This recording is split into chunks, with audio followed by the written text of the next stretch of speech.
ያዕቆብ ሆይ እስራኤል ሆይ መንገዴ ከእግዚአብሔር ተሰውራለች፣ ፍርዴም ከአምላኬ አልፋለች ለምን ትላለህ? ለምን እንዴት ትናገራለህ?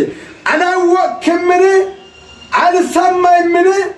እግዚአብሔር የዘላለም አምላክ የምድር ዳርቻ ፈጣሪ ነው። አይደክምም፣ አይታክትም፣ ማስተዋሉም አይመረመርም። ለደካማ ኃይልን ይሰጣል፣ ጉልበት ለሌላ ብርታትን ይጨምራል። ብላቴኖች ይደክማሉ ይታክቱማል፣ ጎበዛዝቶች ፈጽሞ ይወድቃሉ። እግዚአብሔርን በመተማመን የሚጠባበቁ ግን ኃይላቸውን ያድሳሉ። እንደ ንስር በክንፍ ይወጣሉ፣ ይሮጣሉ፣ አይታክቱም፣ ይሄዳሉ፣ አይደክሙም። ትንቢተ ኢሳይያስ ምዕራፍ 40 ከቁጥር 27 እስከ 31። አስተውሉ። ብላቴኖች ይደክማሉ፣ ጎበዛዝቶቹም ይወድቃሉ። እግዚአብሔርን በመተማመን የሚጠብቁ ግን እግዚአብሔርን በመተማመን የሚጠባበቁ ግን ኃይላቸውን ያድሳሉ። እንደ ንስር በክንፍ ይወጣሉ፣ ይሮጣሉ፣ አይደክሙም፣ አይታክቱም።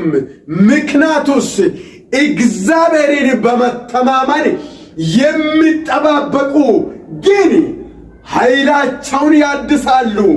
ወድቀዋል ሲባል ይነሳሉ።